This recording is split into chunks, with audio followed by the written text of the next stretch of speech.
Hi, I'm Stephen Vantassel. You're listening to Living the Wildlife, discussing all things related to vertebrate pest control as part of the Pest Geek podcast family. This is the disclaimer for Wildlife Control Consultant and Pest Geek podcast for Living the Wildlife podcast.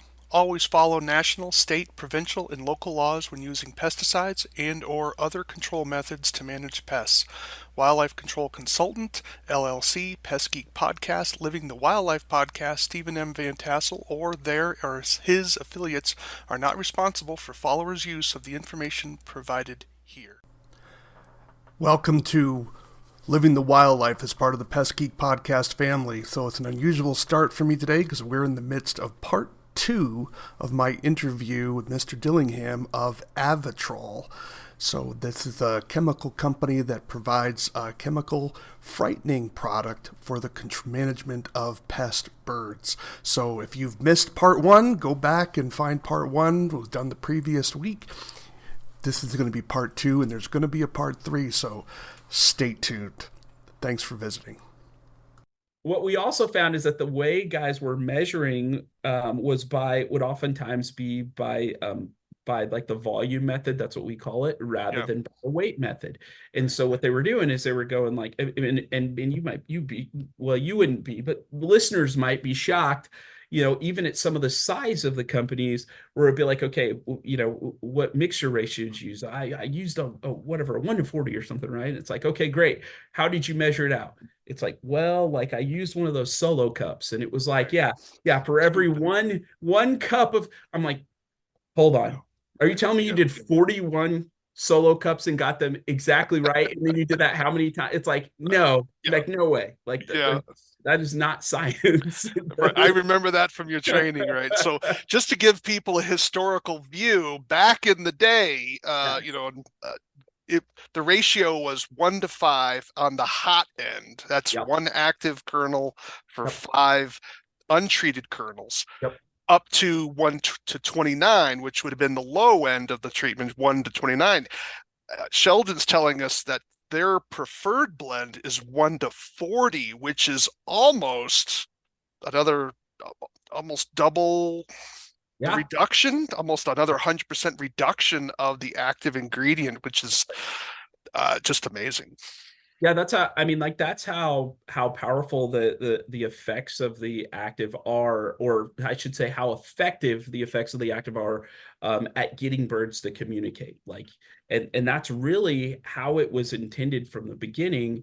I think what's been acceptable by the market is what's changed over the years.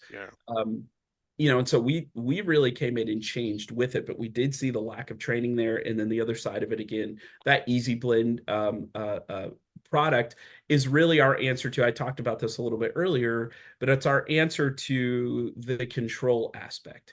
So if someone is concerned, they've got a fleet of trucks or something like that, could be a large fleet or small fleet, and they're concerned about making sure that it's done right. This eliminates the concern. And what we found, particularly, especially with the large and medium-sized brands, is that really assuaged a lot of the concern that they had. It was like, oh, wow, okay, we can make sure that this is mixed correctly. I mean, honestly, in fact, it is genuinely we have yet to have any incident happen. We rolled out Easy Blend, I think 4 years ago now. We've yet to have a single incident happen That's amazing. Yeah, right.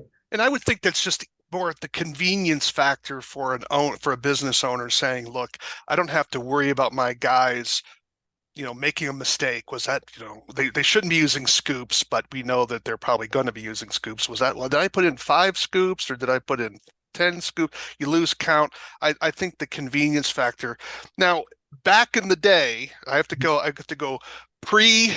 kind of pre-Sheldon or Mr. Dillingham here, the pre-Sheldon. Again, that was at 1 to 5 to 1 to 29. At the 1 to 29 level, I recall it was a 4% expected mortality for pigeons at the 1 to 25. You could have up to that. And I think it's less for house sparrows and more for starlings. I always screw that up.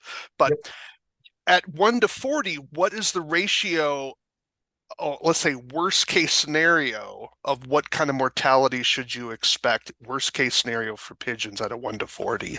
Yeah, I mean, like one to 40, you're talking about like honestly probably less than 1%, somewhere in there, Okay. as far as your worst case goes. And I'm talking like, yeah, I mean this happened like recently. I mean, large apartment complex, like 500 or so pigeons uh, Wow. there, and we're talking, I think we had four birds. I think it was four birds that actually That's it. That's yeah. amazing. Yeah, and Yeah. the thing is too that a lot of guys don't recognize as well is that, birds get sick like humans do as well too. Like birds can have weak hearts. They can have, weak immune systems, like all sorts of stuff. Oh, there are all sorts of diseases. You can look them up Oh and yeah. find it, or the listeners can look them up and find them. Yeah. And so if your fight or flight kicks in, I mean, think about a guy who hasn't run in like 30 years and has been sitting on his couch. You know what I mean? Like just tossing back beers every night. That guy's probably gonna have a heart attack if he goes Right. try and run all of a sudden, right? Yeah. Right. Um, Right. Yeah. and so that kind of stuff can also happen with birds as well. Yeah. And so But yeah, it's not the horror story where you'd have, pigeons dive bombing in communities and the kids are screaming. It makes the newspaper. And think about that. 500 birds have been evicted off this roof, let's say, and only four mortalities were identified. That's just, yeah, yeah. that's amazing. Yeah, I mean it's Yeah. it's arguable that I think we've talked about this before, but it's like I've seen birds die from every method used in bird control. Sure. Yeah. Like we have a proclivity in Western society, right, or some do anyway, to demonize chemical use. Right. And Right. it's one of those things where it's like, no, like not everything is apples to apples. Don't get me wrong. Like there Right. are definitely chemicals that are will just blaze everything in sight, right? Sure. But honestly, there are a lot of things that fall even under the restricted use category where it's like, man, I ask guys all the time, like, have you pulled out like a gallon of bleach or whatever and read the label? Like that thing That's right. should be restricted. Yeah, it is a pesticide, folks. Right. A lot of people, the people who hate chemicals, Yeah, like, right. yeah, I made a comment about that recently. So when you have this particular product, so let's talk about uh like what's the ideal situation, or if maybe that's the wrong way to phrase it. What are some of the classic, maybe that's a better way to, some of the classic situations where Avitrol is like, this is the tool that fits this situation, like Yeah, this is like, you want to definitely absolutely. consider that. Yeah. Yes, like, so as an overarching, we sell in about 17 core verticals, right? So there are a bunch of like classic things, but what I Okay. could say is, can the birds leave? Right? Like, is Okay. the question that you want to ask, right? Like, are these birds absolutely trapped and they can't get out of here, or can they actually leave? So and I'm not saying that we haven't had, situations where, I won't name the Hmm. place, but I mean, like Right. we've done multiple hotels on the strip in Vegas Hmm. over the years, and had one where huge hotel, and sparrows were deep in the hotel. It's like there's not like, I mean, what are you going to do? I mean, the birds can't, it's like, so we still use it now. You can per the label, you can use it at a pretty hot mix, right? And Right. you're causing mortality, but the truth is that like you're not going to go use a sparrow trap or whatever and catch those sparrows missing at them or whatever and then go release them outside. I Yeah. mean, if No. you're reputable, you're not going to, No. because Don't release. they will No. find their way right back in the building. No second chances, folks. Yeah, Right. yes, exactly right. Like, so you're going to euthanize those birds anyway. Hmm. So it's just what method are you going to use to do it? So that's really the question that that I encourage guys to ask is like, can birds actually leave. Yeah. Volume Okay. of birds doesn't really matter. I mean, we help teams sell, for 5 and 10 birds. And we help teams sell. I think the largest one that I'm aware of was a little over 1 million birds. Wow. Yeah, and that's when you're starting to get into big feed yard and like dairy outfits and stuff like that. How many? Let me just interrupt you here. A million birds. How many bait trays would you possibly need for that? I'm just trying to think about how, like, Yeah. you do you bring in an 18-wheeler flatbed truck with full of bait You know, trays? Because I Yeah, so when it starts to get into those oh my applications, gosh. because it's so wide open, and oftentimes these farms are like the only like real food source for flocks Right. that size, Yeah. especially if they're migrating, Yeah. for miles and miles around. Um, the treatment's different than what you would get into with your standard sort of commercial treatment. Oh, okay. So All right. in which case we might be talking about, troughs that are inaccessible for for livestock and like all that kind of stuff, kind Okay. of changing that feeding pattern basically. But those are the situations where you'll look at those troughs, you'll look at those alleys, and you can't see the ground, like you can't see the trough. It's just black flapping wings. It looks like asphalt or something, Yeah. Right. Right. at a distance. All right. But yeah, it is effective on flocks of all sizes. But the key is that whether whoever the wildlife control company or pest control company is, say yes because your company will give them the proper support. If they reach out to you, you will, you know, hold them by the hand. These are my words. You'll hold them by the hand, walk them through the process. And it's like, yes, we can do this, help them with the bidding. And but stop saying no, folks. Start saying yes, is Yes. what you're saying. Yeah, in Okay. fact, like we have a full certification training as well, which we made it easier this year for you, for if anybody's listening and they're thinking about it. And we released a master class. And that is a pre-recorded class now. It's got over 4 hours of content in it. So the breaks and all that stuff aren't in there. Mhm. Um, and you can just digest that like as you go. What's great is like there are CEUs like attached to that as well too. So if you're looking for CEUs or refresh there, you've got that also. And what's cool too about that is from a CEU standpoint, because we are both invertebrate wildlife, and we fall under pesticide. You actually, a lot of times guys can get, if the state offers it, they can actually get sort of these dual credits, both in Right. vertebrate wildlife if they need those CEUs, in Yeah. addition to, in addition to some of the more standard stuff that they might deal with pesticides. Um, but that's available as well too. The other thing that I'll say is we also offer free like 30-minute to hour long, digital sessions. Like if they, because guys will do stuff at the beginning of the week with their teams or into the week with their teams. Oh, And we come in and we offer, all of that for free, that particular type of training for free so that guys can become educated that way. so your company, a representative of your company will zoom in and do a little Avitrol training session for that particular company for that particular day, which Yep. okay. Yeah. Yeah, All right. both, and that's both honestly, like really it's every topic that you could think of. One of the things I have kind of found, and I know, obviously most of the time when we talk about training, we end up being on the ops side. One of the things I found kind of on the in pests and in wildlife, sales training is Mm, it's very underutilized. yeah. Yeah. Particularly starting to get into, getting into topics like, closing. Like, what does a closing process actually look like?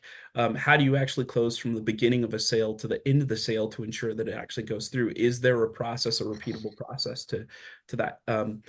And so we actually offer both full sales training on every part of the process from proposing to closing to the in between, in addition to like templates that are proven to help close jobs, and also like, I mean, email templates. And again, everything about it is a system.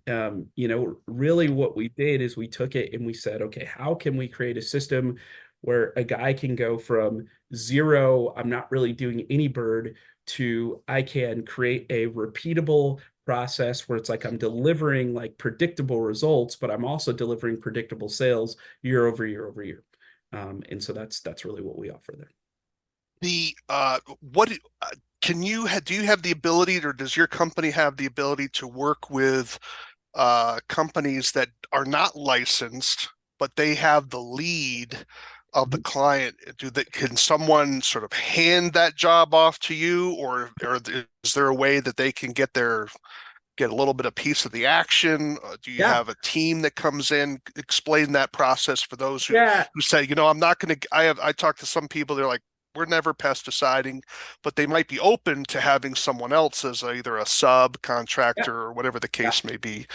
Absolutely. So there's actually a couple. Thank you for asking that question Mhm. because I wouldn't have thought about it. Yep. But there are a couple of things that could be in just insanely great, I think, for operators, even if they don't want to do some of the applications. So one of the arms of our business that we offer is called direct to business. And so one of the things we used to do is we used to hand off leads and stuff like that or whatever.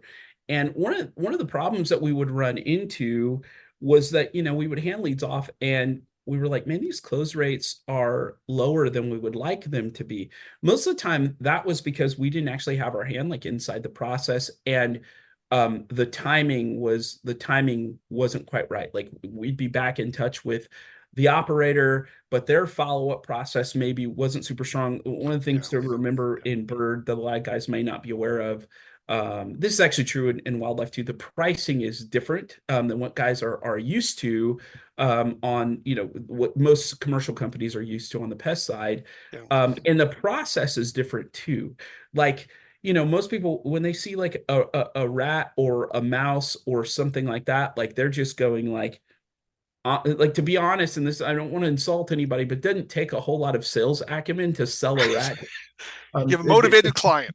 yeah, right. Like same thing with roaches, right? Like all the above. It's like I don't care. Like get Yeah. it here, right? But when it comes to birds and some of the other wildlife, um, a lot of times these guys are thinking about it from an aesthetic standpoint, or something like that. And when they see the price, they're like, "Well, no, like that value ratio's off." Yeah. Right. So that requires an actual closing process. Um, so the closing process that we've got in place is actually one that is modeled after high ticket sales. That's what it's modeled after. Mm. And it's one that is really guided and guides the customer to a close with the closing statements and other things at the very, very beginning. But I want to circle back to make sure that I answer your initial question Yeah. here, which is like, what can they do? So the direct to business arm of what we do is us, where we are actually selling. Like, I mean, we go all the way through. We close the client. We are the contract holder, and then we hand those jobs off to certified service providers, and we do this all over the country. Some of the biggest brands that need help, we have and work with and are in their service channel, which actually can be a great way for smaller operators to get in with some of these national brands, like if they're not currently in service channel. Mm. uh, but the other thing is, if somebody has something and they're like, man, I don't want to get into it. First of all, they can send it. You can send that to us, so that, or at least link up to it. Link up with us, and we can at support@avitrol.com. Support at avitrol.com.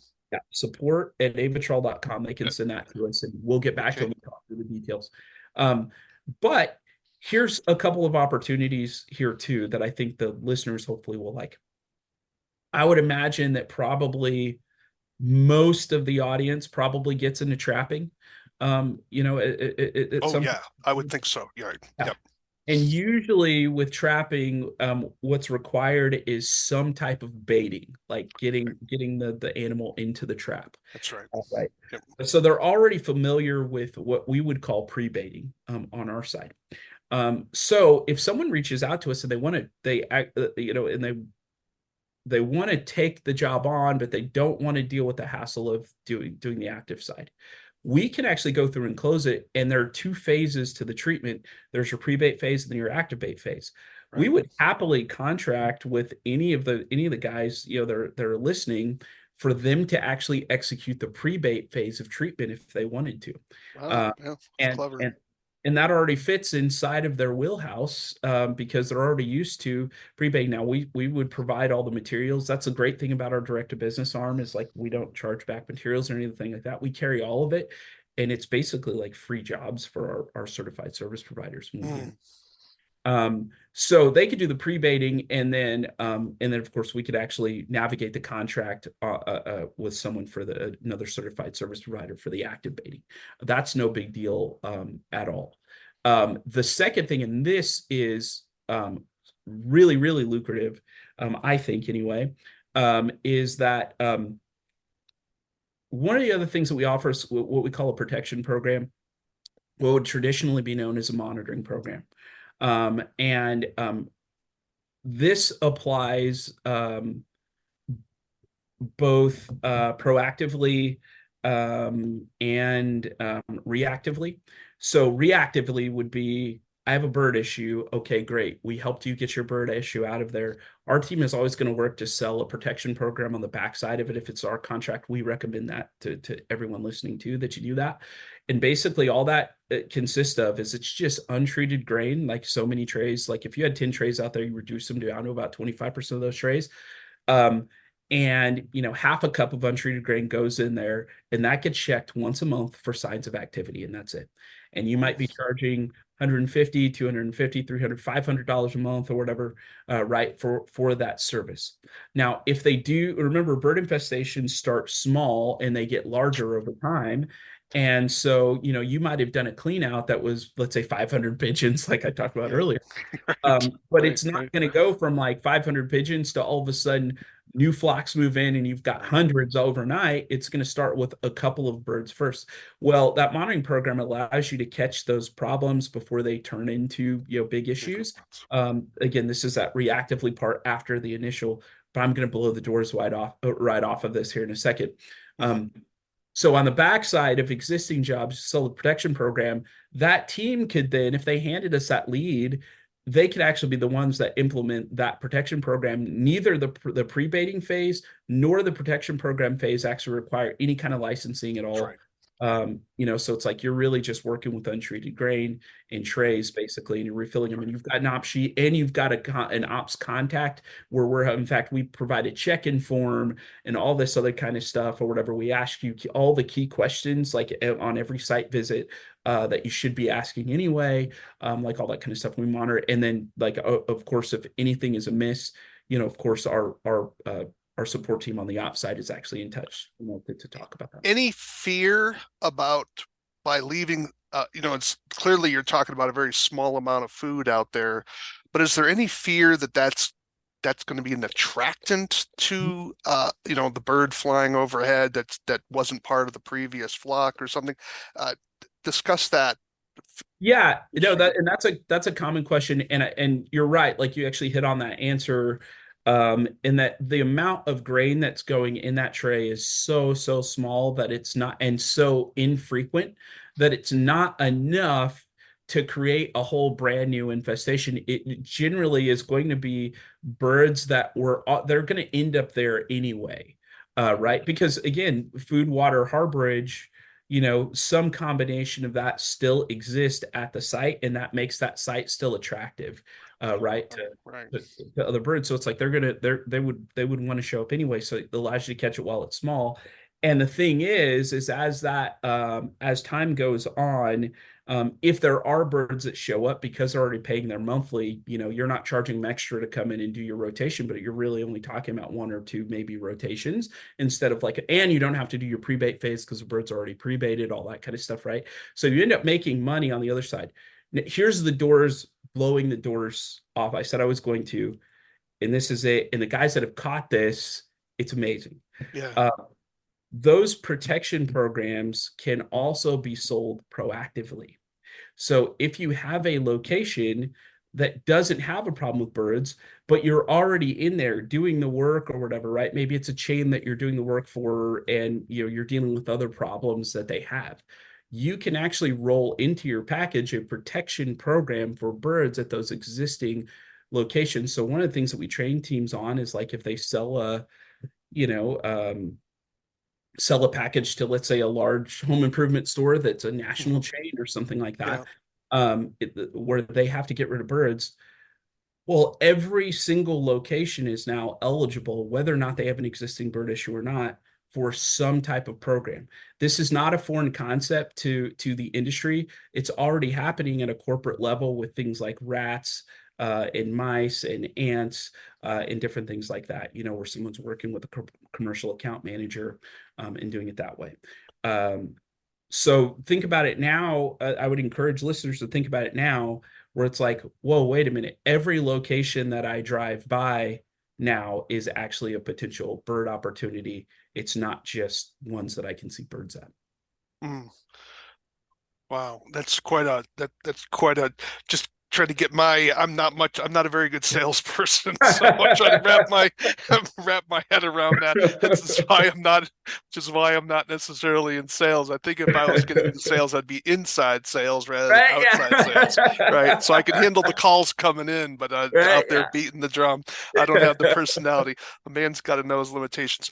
Right. I'd Yeah. like to switch up here Okay. and talk about those of us in more rural environment. I'm based in Montana, as people may know. So one of my sad points in my life. I mean, not that it's a huge sadness, but it was sad that we lost Starlicide Complete. Uh-huh. And I know that's different. It's not your company, but it's the Starlicide Complete with DRC 1339. Now, only Wildlife Services has access to 1339. Um, I I know that Avitrol is not primarily a means, it's a chemical frightening device. I just want to kind of put a word in for those of us in more rural settings to keep that 1 to 5 ratio when the goal is not to frighten but to whack. Um, even though even though it won't kill the whole flock like DRC 1339, is there?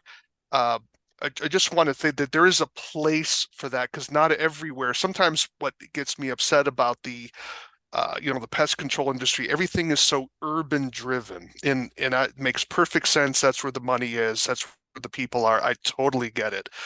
But there are portions of the country that are in rural areas, and it's, this farm or this feedlot may be 10 miles away from a city center. Yeah. Mhm. And and they don't care if they're dive bombing birds because because right now they're dive bombing, but they also lift off and fly away again. And they Uh-huh. want them not to lift off again.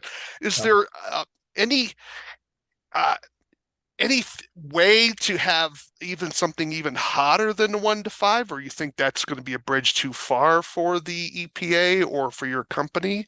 Is that a Yeah.